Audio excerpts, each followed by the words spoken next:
Gene and I have presented this now a couple of times since we published in January, so we get to astound and amaze audiences around the world now with our business guide. So we've been working on this now for the past year.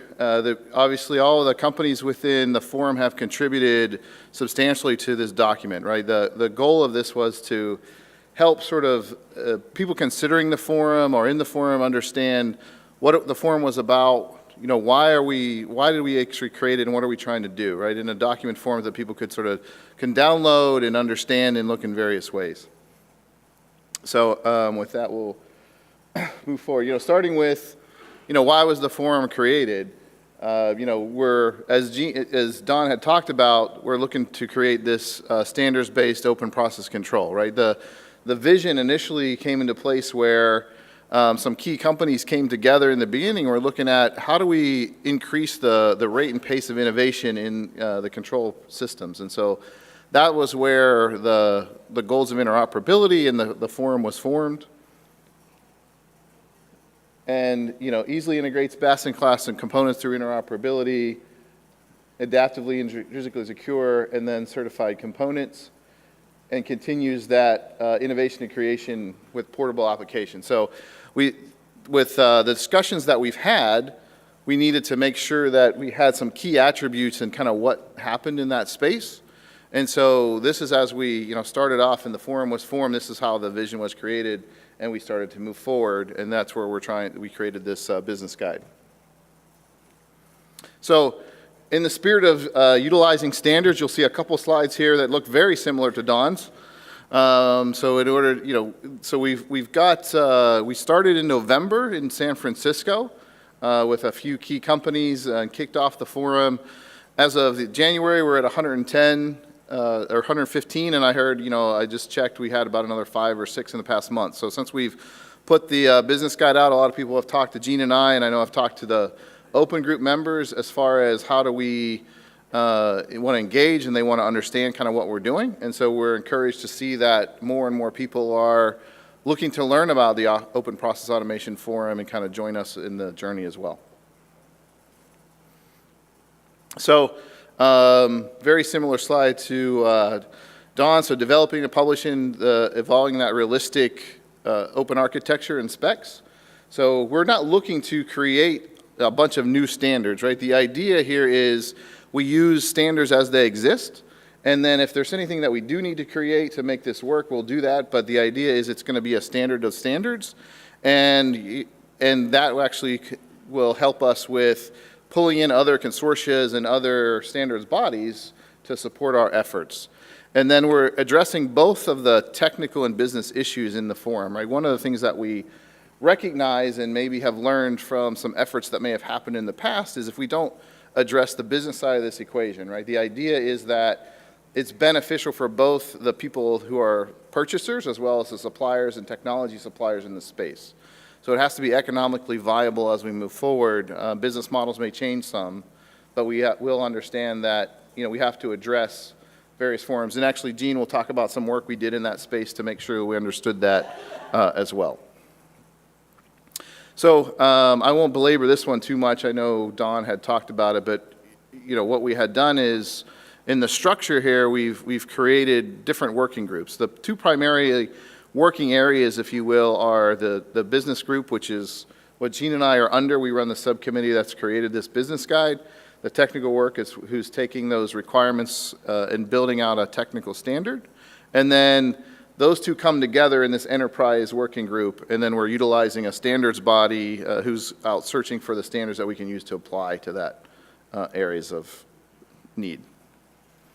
So with that, what I'll do is I'll turn it over to my colleague, Gene, and he'll talk through some of the use cases and kind of what we've done so far in the space and what you'll see in the business guide.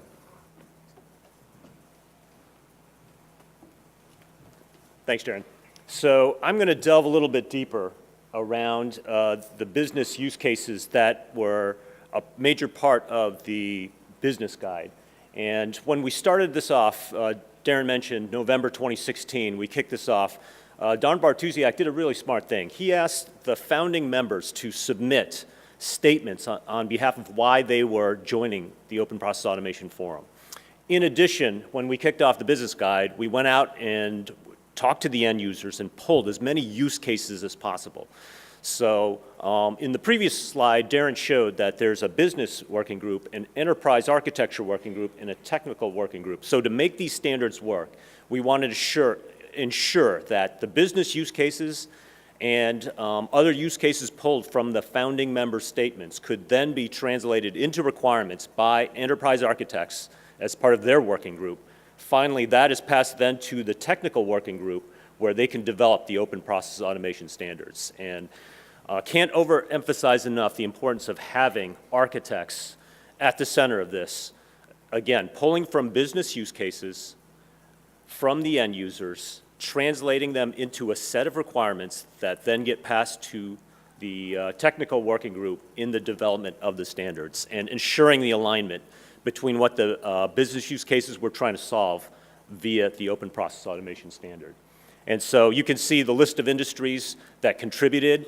Encourage you to go out, take a look at that business guide, and read through some of these use cases. It's based on these use cases, and we're still collecting them, and there are still contributions coming in to build a better set of requirements for which the standards will satisfy.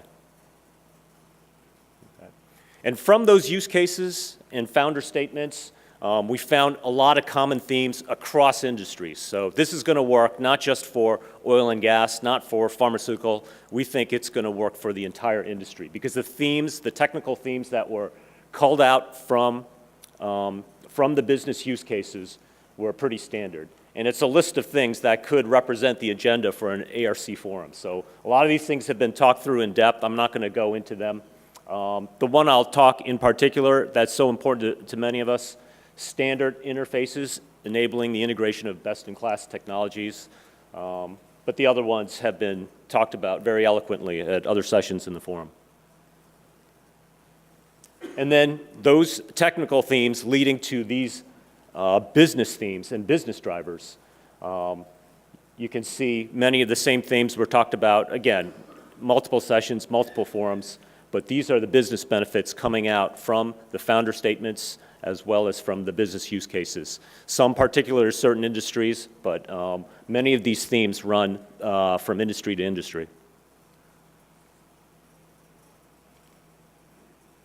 Okay, so I'm going to also talk more in depth about the ecosystem because we wanted to set up an open process automation environment where all players in the ecosystem could look at the business guide, see the roles they play in the current ecosystem, and then translate into the future in the open process automation world how they can be a player in the future as well as how they can prosper. So we did this business analysis to help those players see where they are today, where they are in the future, as well as to identify points of interfaces and exchanges between roles in the ecosystem. It's important to look at these roles not as companies, but roles that are necessary in the design, development, and maintenance of a process control system. And where there are exchanges between roles, I'll give you an example. If you're an end user and you're developing a power plant typically is comprised of multiple subsystems. You'll have a turbine, you'll have a boiler, you'll have the balance of plant.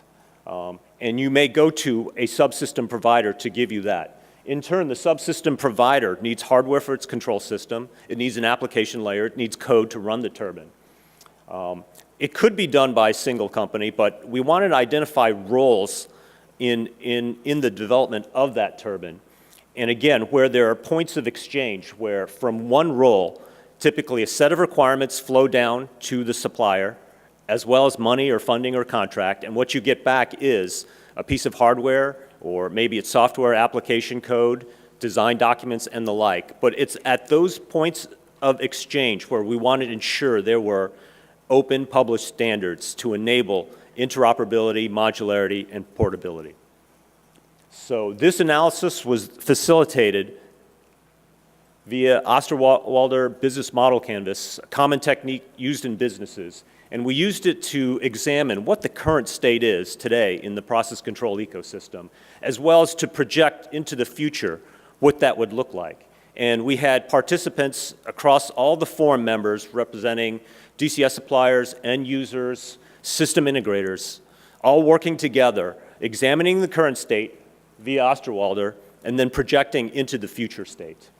In addition, we wanted to see what the value proposition was for all the role players in the future state, and specifically a SWOT analysis, looking at the strengths, weaknesses, opportunities, and threats for each role in the open process automation ecosystem. And from that analysis, we drew out a number of themes. And not surprisingly, they included the ability to roll out best-in-class solutions, lower barriers to entry, and more innovation. What we also saw was that you can't examine today's revenue models and assume that they're static in the future state. So emerging business models and new revenue sources were a key component of the analysis that rolled out. And so why we encourage so many people to participate is to understand where the standards are today and how it projects into the future state. Those who understand and can work with the standards, we believe, will prosper in the open process automation future state. And the final bullet was key to making it all work. Conformance and certification in the whole process is the key to making the standard stick. So I'll talk about that in the next two slides. I want to acknowledge my colleague Luis, who provided these slides. A few words about conformance and certification. We have within the business working group conformance committee. Luis Darren is heading that up. Conformance is understood as 100% adherence to an OPAF standard. Not 80%, not 50%, it's 100% conformance. And it's not enough to self-declare that you are conformance. We are going to set up a verification authority with legal standing to certify the conformance. Conformance is applicable to a component or a product to the standard, but it's not necessarily the whole open system procured by an end user.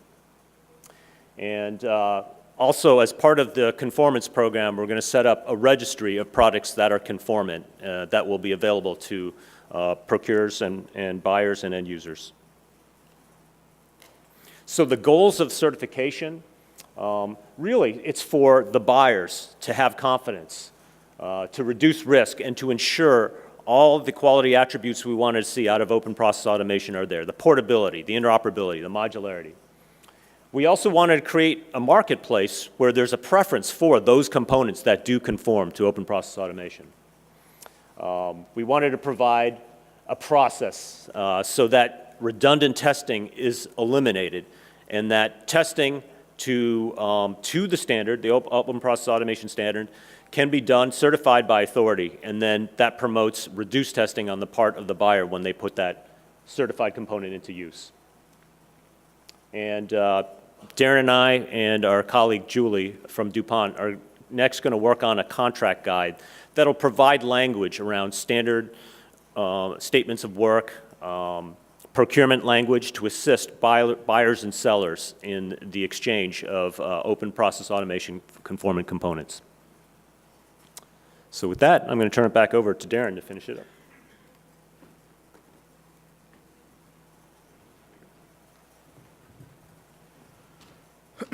Thanks, Gene. So whenever we were trying to decide, what the requirements of the system might be, that we want to make sure that we look at, we held a quality requirements workshop. And what we started with was a list of sort of probably around 25 to 50, I don't exactly remember, different possible attributes of the system.